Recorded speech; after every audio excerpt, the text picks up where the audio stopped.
That front hairline, it looks pretty good. It looks pretty real. Yes, we've got some hairs on his face. Got a lot of hair all over this cape. But that very, very front, right near his, and I'll do one side so you can kind of see the difference from one side to the other. I think it'll be easier if I'm saying it over here when I do it. Taking a texturizing shear and taking out just some hairs in here really short to blur that line so that this doesn't look as straight. Some people would go with scissors and cut little V's out of the actual hair system to make it look more jagged. That's a lot harder to put back on in a month or 2 or 3 when he comes back. Never 2 or 3. When he comes back in 3 to 6 weeks to have this system put back on, it's really hard to recreate a crooked or a zigzag hairline.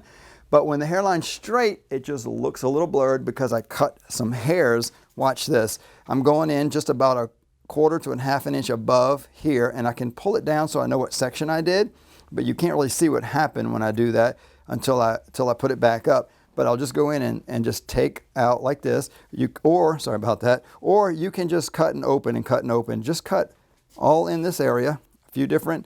I'm just going in 1 or 2 or 3 or 4 teeth deep. I'll comb that hair out so you can see it here in a second.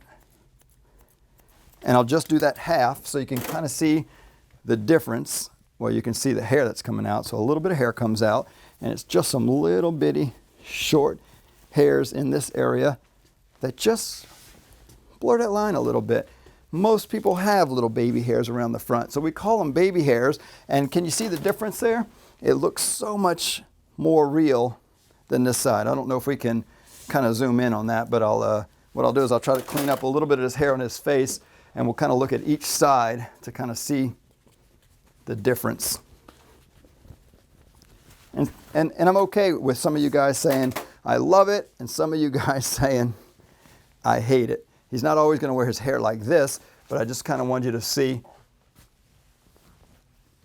what's going on with that front hairline, how much more real to me that looks because it's a little more blurred compared to this side, a little more solid.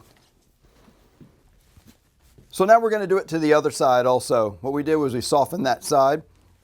I'm going to pull it out. I'm going to show you how I would normally do it. I would go in there and pull that out so I can kind of see where I've been and I know where to not do it again. The only downside to that is I can't go and do it a second time. So if I leave it up there, I can cut and let go and do a few different, like I'm trying to do 1 tooth now, but then I might go in and go a little higher and do 2 of the little teeth at the end of here to give all those different lengths. It doesn't change much till you take the long hair that you cut out. And it's just so few hairs, but it makes such a difference on that front hairline. So some of the things that really make the biggest difference is the cleaning up around the edges. And some of the tricks I have that I'll just kind of pass on to. You see this one long hair right here that's coming out of his head. It's crossing what I would call the line, crossing the line. The line to me is the line of his facial shape and the hair on his facial shape right there. So if I were to comb this down, this is where the line should be, right? So if I just comb the hair towards that and get rid of any hair, doesn't matter which way I hold the clippers, but getting rid of any hair that crosses the line, even in this area. I'm not going to go too deep into the beard, but my hands might get in your way.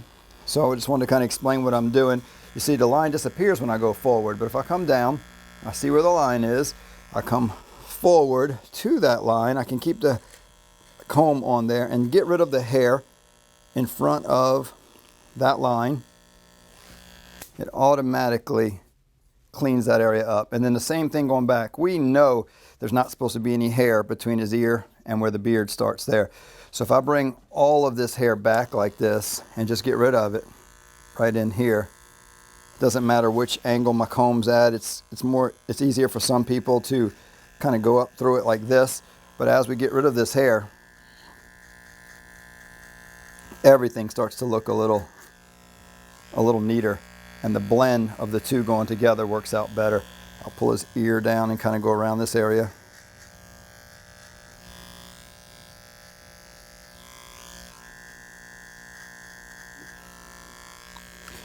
And here's a little habit of mine. It's hard to tell if the hair, after you're cutting hair, is all laying all over the ear. Is it growing in his ear or not? So I just kind of pass the clipper in this area. Just take off any hairs that might. Sometimes you get that one random hair that's sticking out. So I just kind of go over the ears like this just to make sure that I've gotten every hair that possibly would be growing around or out of the ear. And obviously the older your clients get, the more hairs they do have growing out of their ears. And then we're going to just make up a line here that's kind of close to what it looks like he's already got going on. Marry that all together. We know where we needed to be here. I had a good idea where I needed to be here, and so then I just kind of pull these two together.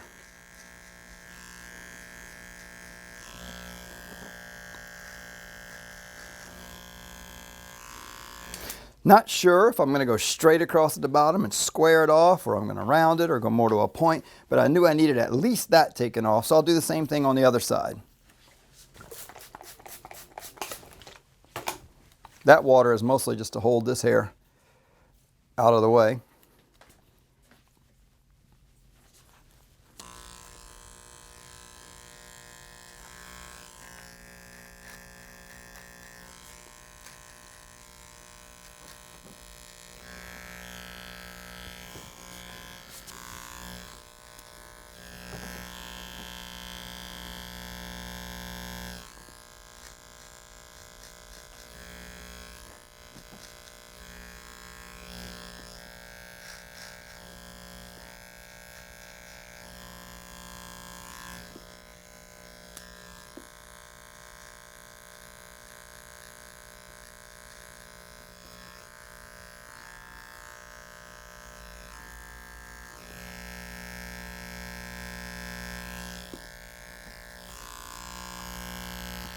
Just taking what looks like it should be somewhere around here, right?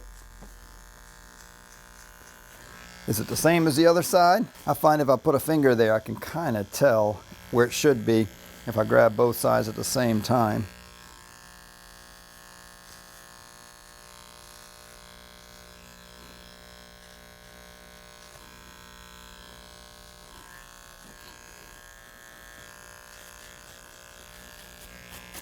Now what should we do with this back? I'm going to start off with squaring it off as long as I possibly can. When I look through there, it almost looks like there's a line here through there. So as much as I'd like to go as low as this side, it won't be as thick as I like there. So I'll go up to the highest point of what looks thin there and kind of bring it straight around.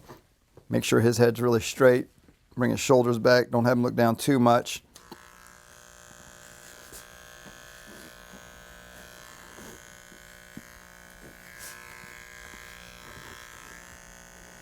Barely taking that corner off just because it's a trend right now. I know we go through trends where sometimes a little more sharp cornered edge, sometimes going all the way to a complete point, shaving it down to the skin. I'm really trying to go basic right now, something that'll work for more people more often, but you feel free to put your signature on it. Anything that crosses that line, if I pull it down like that, can just be cut off to make it blend just a little bit better.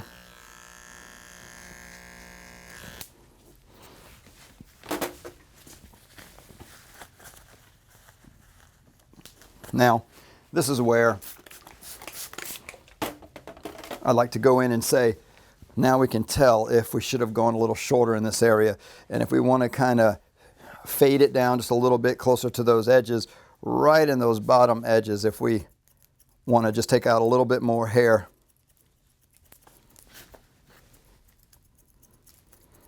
I can get him to have a little bit more of a trendy look where it's going down to a lot less, just right in those edges, and be a full hair here. No matter what he wants to do, he can do it curly, he can do it more straight, he can part it, he can really be a lot neater, whatever he wants to do, but it goes down to nothing here. And this is where the focus is, more of how nice and neat it looks around the edges instead of where it's supposed to blend. So I can do that about a comb's width all the way around here. So I'm going to come in this area here and do the same thing.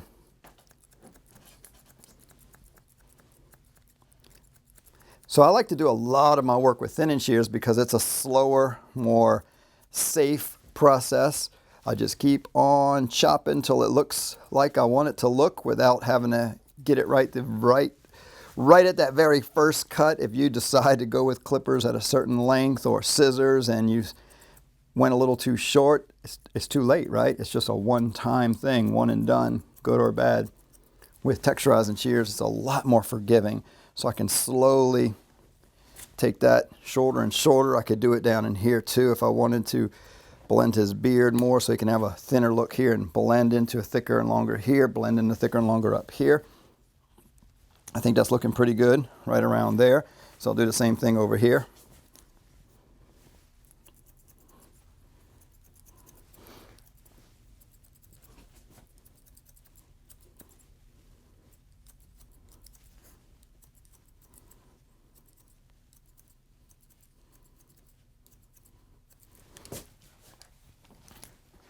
So you see how wide that blade is. I can literally stick that against the head and it's not going to cut against the head, it's going to cut this distance away from the head.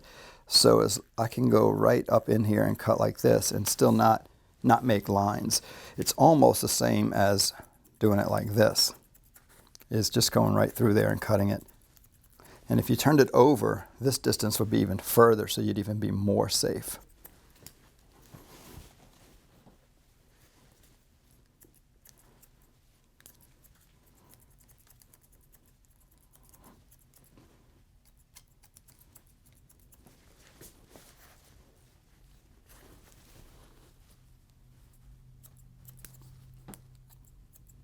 Now he said in the beginning he wanted a bit more of a fade, and I said, oh, no, I don't do fades. Let's get away from that idea. So what I did was I managed his expectations. I said, no, we're gonna go a little longer. I'm not really good at fades. And he's like, well, just do something that blends really good. But the truth is I get in here and I start to work and I'm thinking, you know what? We can do a slight bit of a fade right around those edges.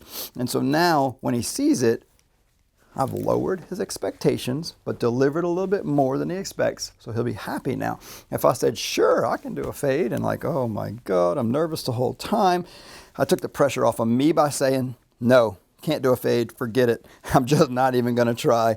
And he's like, okay, so he doesn't expect it now. Now that I deliver it, he'll be a little happier because it is gonna blend a little bit more from a fade-ish kind of thing down in the very bottom edge into his little bit fuller beard. And I'm going to let him style his hair. I'm going to kind of stop there. So what do you think? It's good. When you look at that hairline, isn't that crazy? Yeah. It's good.